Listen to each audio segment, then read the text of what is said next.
So very lifelike. So I'm sorry, let me move back. The title of this talk is Freedom of Expressive Association and Government Subsidies. What I hope to talk here both about the issue that, according to the majority, was at stake here, the accept all comers policy, the view of what Hastings was doing, and the issue of the dissent that was at stake, which is that the actual policy was a non-discrimination policy that barred discrimination by groups in their choice of officers based on religion and sexual orientation, among other things. My view is that both of those are constitutional.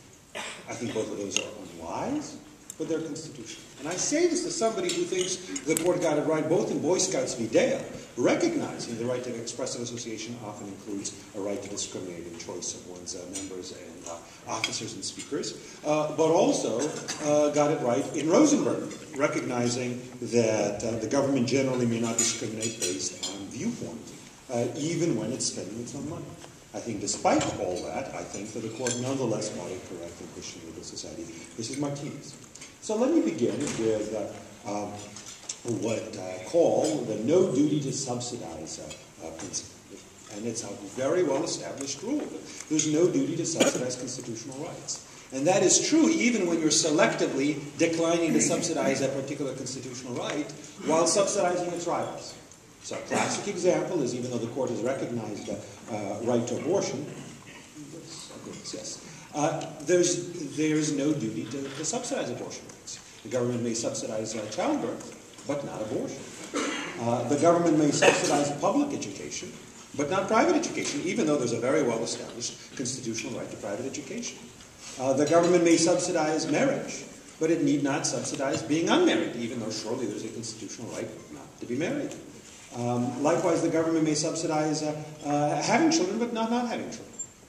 The fact that the government may not outlaw the exercise of a right, may not impose a fine, let's say, or other criminal penalty or civil penalty in the exercise of a right, doesn't mean the government must subsidize that right.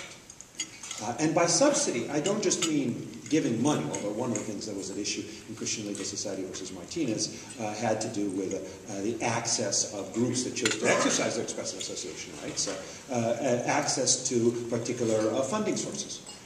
Subsidy can also include provision of real estate, provision of access to classrooms, for example. And there's actually case law on that in the abortion context that the Supreme Court held, I think, quite correctly, even if one accepts the existence of an abortion right, that the government need not allow abortions at county-owned hospitals.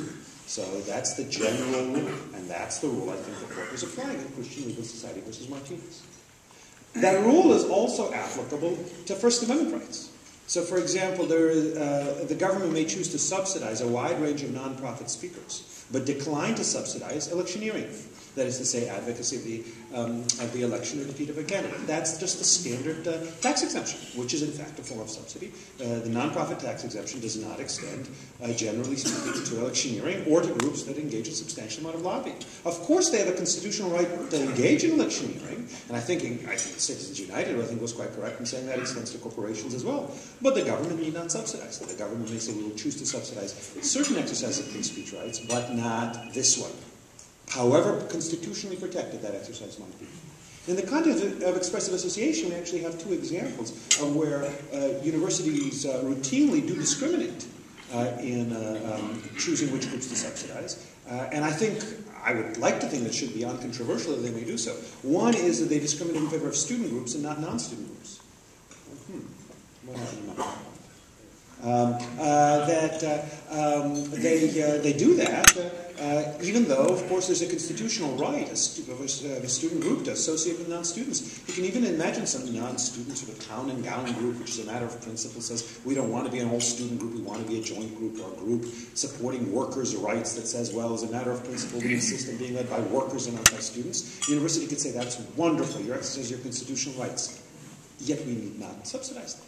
Likewise, the university might say, we will only subsidize groups, we will only provide them access to money and to property if those groups are organized democratically. Because we think that's just the best way for our students to get the most out of it. Not always, but by and large. If you want to organize hierarchically, of course, then your right of expressive association includes your right to organize hierarchically. We just won't subsidize it. I think those things ought to be uncontroversial. Certainly the first one, the decision to subsidize certain speakers but not those that electioneer, that has been upheld by the court repeatedly. Now it is true that there is an exception to that, and that has to do with viewpoint discrimination. That even in limited public fora and in non-public fora, in government property, the government allows some people to access. It must act in a way that's viewpoint neutral and reasonable. Now, the important thing, though, about this particular classification, which, again, I don't think is a good policy, but it is viewpoint neutral. It is not based on the viewpoint that the groups express. It is based on their conduct. Whatever your viewpoint, you may not discriminate based on religion, sexual orientation, race, sex, and the like.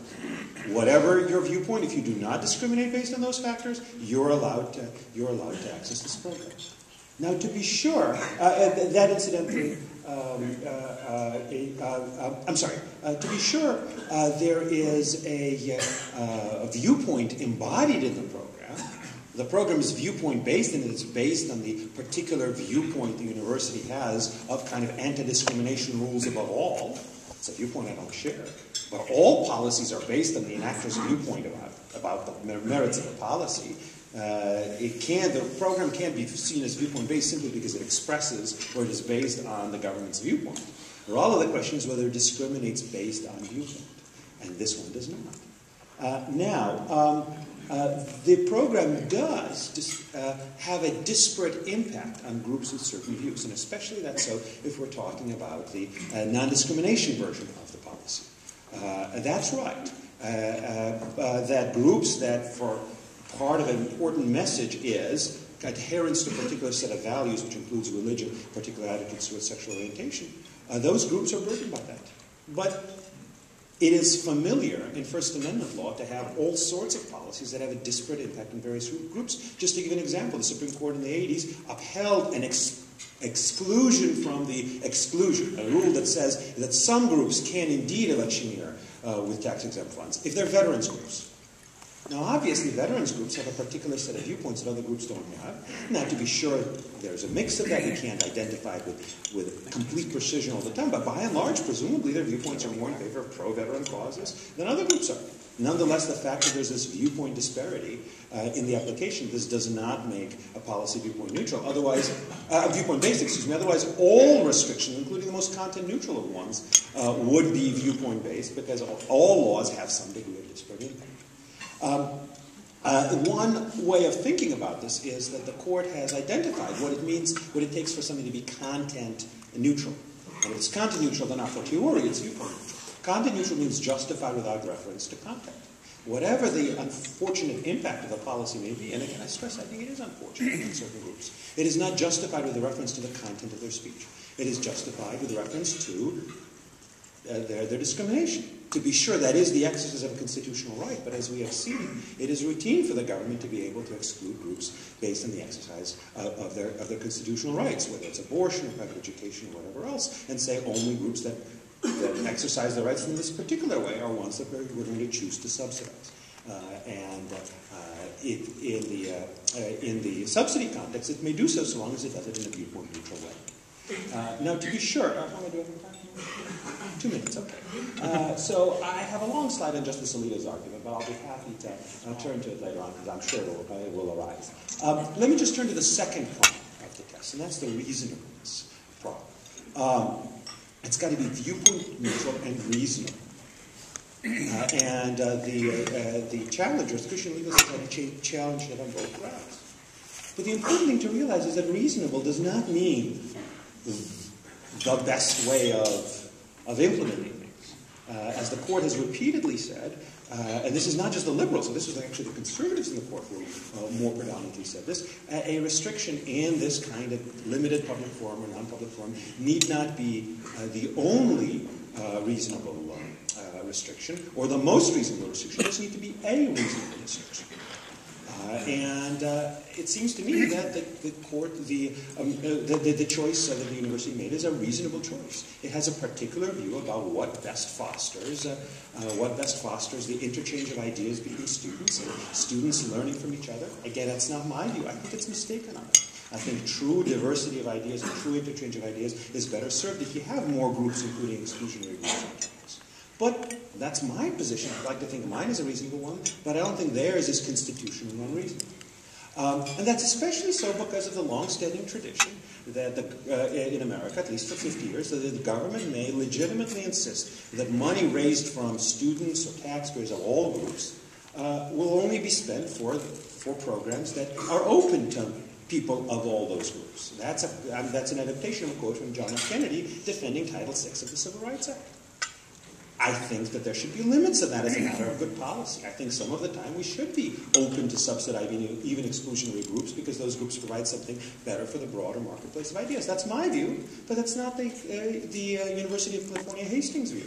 Their view seems to be taking Justice Kennedy's quote to somewhat broader than he was talking about it, but still taking it a little bit further. And again, I think that is a constitutionally reasonable solution. Let me just close with one last thing, and that is hostile takeovers. A lot of people argue, well, doesn't that mean that somebody can take over a group? Well, it turns out it's possible, but apparently it's pretty rare. And the question is, does the fact that this very rare possibility might potentially happen, does that make a policy that still leaves potential room for that in the service of the university's goals unreasonable?